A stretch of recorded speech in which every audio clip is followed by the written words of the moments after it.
తమిళనాడు ముఖ్యమంత్రి అన్నాడీఎంకే అధినేత్రి జయలలిత మరణంతో తమిళనాడు విషాదంలో మునిగిపోయింది. ఆమె మరణాన్ని జీర్ణించుకోలేని ప్రజలు గుండెలు బాదుకుంటున్నారు. జాతీయ నేతలు, అన్ని రాష్ట్రాల సినీ రాజకీయ ప్రముఖులు తమ ప్రగాఢ సంతాపాన్ని తెలిపారు. ఆఖరికి జయ బద్ధశత్రువు డీఎంకే అధినేత కరుణానిధి సైతం అమ్మకు సానుభూతి ప్రకటించారు. కరుణ తనయుడు స్టాలిన్ స్వయంగా జయ పార్థివ దేహానికి నివాళులర్పించారు. అక్కడికి రాలేని వారు సోషల్ మీడియా ద్వారా తమ సంతాపాన్ని తెలిపారు. అయితే విలక్షణ నటుడు కమల్ హాసన్ చేసిన ట్వీట్ మాత్రం వివాదాస్పదమైంది. జయ మరణం పట్ల చింతించే వాళ్లకు, ఆమె మీద ఆధారపడి బతుకుతున్న వాళ్లకు తన ప్రగాఢ సానుభూతి అంటూ ట్వీట్ చేశారు కమల్. ఈ వ్యాఖ్యలపై అమ్మ అభిమానులు అగ్గిమీద గుగ్గిలం అవుతున్నారు. కమల్ లాంటి గొప్ప నటుడికి ఇలాంటి వ్యాఖ్యలు తగదని చెబుతున్నారు. గతంలో కమల్ హాసన్ ని జయలలిత ముప్పు తిప్పలు పెట్టింది.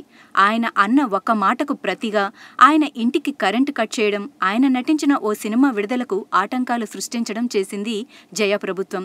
అందుకే కమల్ ఈ రేంజ్లో ట్వీట్ చేసి ఉంటారని కోలీవుడ్ టాక్.